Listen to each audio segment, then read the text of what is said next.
Egyptian civilization lasted for over 3,000 years.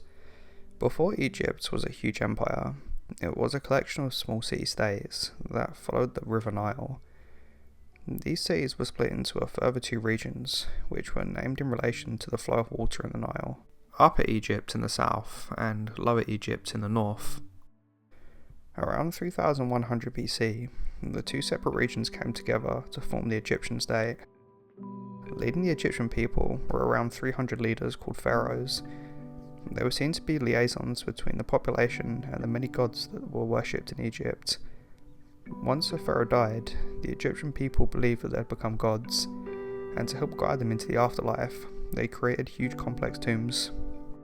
They would fill these tombs with objects that they believed would help them into the afterlife. In 2017, two mysterious voids were discovered in the Great Pyramid of Giza. The Great Pyramid of Giza has a hidden void that's around 98 feet or 30 meters long and 20 feet or 6 meters in height, and is just above the pyramid's Grand Gallery, which is a 153 foot long, 26 foot tall corridor that travels to the burial chamber of Pharaoh Khufu, who the pyramid was actually built for. It remains unclear of what lies inside this chamber and the purpose of it. Some believe it could be the hidden burial chamber of Khufu. However, others believe it was just there for construction purposes of the pyramid. There is also another small void discovered around the north face of the pyramid. Again, the purpose of it remains unclear. A new team is preparing to scan the pyramids using muon tomography. They stated that we plan to field a telescope system that has upwards of 100 times the sensitivity of the equipment that has recently been used at the Great Pyramid. This was written in a preprint paper and published on a preprint server. However, it hasn't yet been reviewed by scientists in the field at the time of recording this. The detectors they'd like to use are very big and can't be put inside the pyramid themselves, but they can go outside and be moved along the base.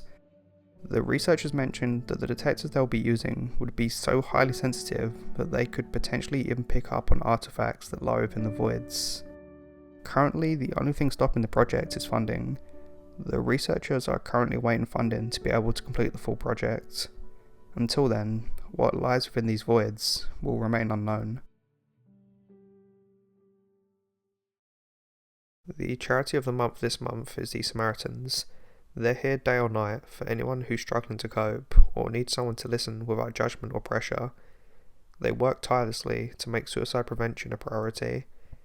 There's a link in the description if you're interested in finding out more.